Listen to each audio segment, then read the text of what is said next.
Those are 3 hours I will never get back. What a boring, uninspiring, interminable waste of time. Believe it or not, this couple is still complaining. From the Montecito mansion with their 2 beautiful, perfectly healthy children, a little chicken coop and flower garden out back, matching Uggs for Megyn and her toddler, all royal titles still intact, complete with matching stationery, and nearly $200 million in the bank thanks to their insatiable desire to finally tell their story. Finally tell their story.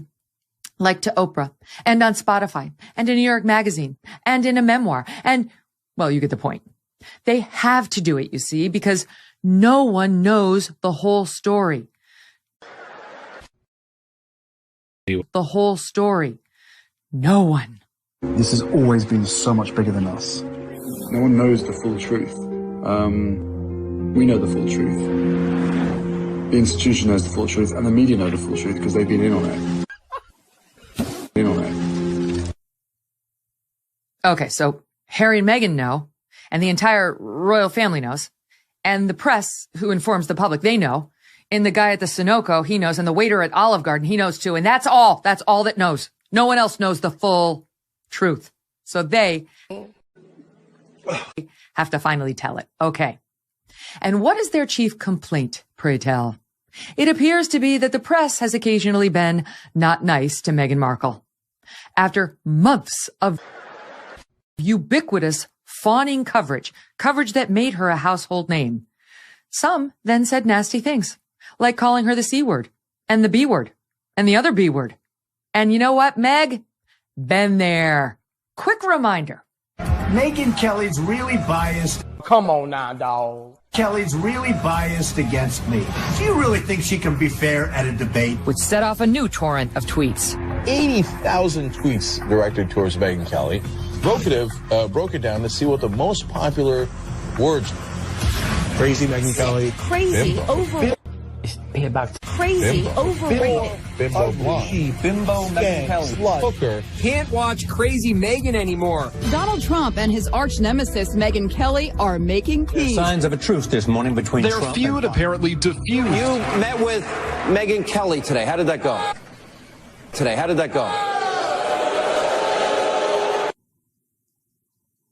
Good times. And let me tell you what I've learned. Over time, the nastiness dies down, and you learn to rise above. What? Rise above. You learn to look at your beautiful life and to focus on that, not what strangers write about you in the press. The sun keeps rising in the east, and your loving life goes on, no matter what people tweet or print about you. As King Charles once said, and I know you've seen this because it's in your series. Seen this because it's in your series. You let this stuff take hold of you at your peril. If you don't try to work out in your own mind some kind of method for existing and surviving this kind of thing, you would go mad, I think.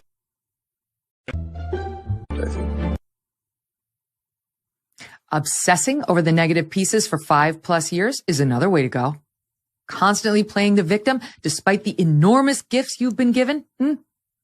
But this is not healthy, nor is it particularly attractive. And, newsflash, it has the added effect of making people dislike you, thus feeding the demand for even more negative press. The people this pair is asking to feel sorry for them have their own problems. Real ones.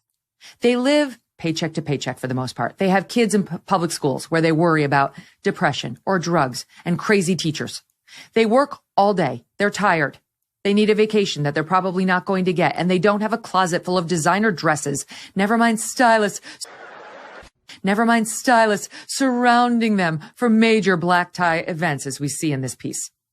They live in small houses or maybe an apartment. They keep a watchful eye on the rising gas and electric bills, the cost of groceries, as they try to save for college and still give their kids a nice Christmas. Too often they're dealing with health issues or dependency or unexpected layoffs, and they certainly don't give a damn about the mean tweets being sent out about the Duke and Duchess of Sussex. One thing I do I did find interesting was the amount of emotional baggage Harry still carries. It's big. Good gracious, is this man insecure? Partly because he's a ginger. Yes, wait for it. And partly because he clearly has not worked out the trauma of his mother's premature death. And my day is ruined. Premature death. Time and time again, I said to myself while watching this guy needed therapy. Not the weird tapping thing he did. A real psychotherapist. That is what he needed. Not a whiny, woke, annoying wife. Listen to him describe how his family allegedly reacted when he introduced them to Megyn. I remember my family first meeting her and being incredibly impressed. Some of them didn't quite know what to do with themselves. Because I think they were surprised. Maybe surprised. What? They were surprised. Maybe surprised that a ginger could land such a beautiful woman and such an intelligent woman. That's not his family. That's him. And he's not wrong. Does anyone really think if he were It's the biggest piece of dog shit. if he were Harry Jones instead of Harry Windsor, this beautiful, semi-known social climber would have given him the time of day? It is a bit shocking that she's with him. Until you consider his title, fame, family, money, sort of, castles, staff, and access to fabulous things and people. That's what lured her in, clearly. Not Harry's red hair, and not his Mensa IQ either. Just kidding, that's not a real thing. Remember when he called the First Amendment bonkers? This is no scholar. All of this is a downside of being a prince, I guess. Oh, hold on, bro. And not even the heir, just the spare.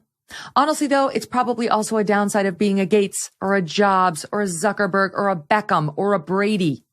But it does explain why she so easily leads him around now by his little red puppy dog ears. Top that off with her damsel in distress routine every time a tabloid or a tweet or an anonymous internet troll says something nasty about her, and you have the perfect cocktail for frustration, tears, and eventually Megxit.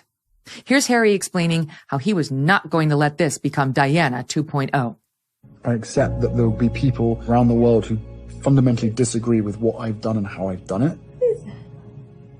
But I knew what nonsense is in store for today. I knew that I had to do everything I could to protect my family. Hi, Grandma.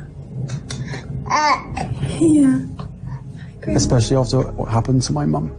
Yeah. That's your Grandma Diana. Yeah. You know, I didn't want history to I think you have the facilities for that, big man. repeat itself. That's a sweet moment between the baby and the picture of his grandmother, who he will never know. But first of all, the press hasn't done anything to Megyn remotely approaching what happened with Diana, which I'll get to in 1 second. Man. But did he really promise her, Harry? Did he really promise Megyn he would protect her from the press? In Botswana, out in the bush, when an elephant came by their tent, they tell us he promised to keep her safe. And now the occasionally mean reporters, they're the paper elephant. Wait a minute. Who are...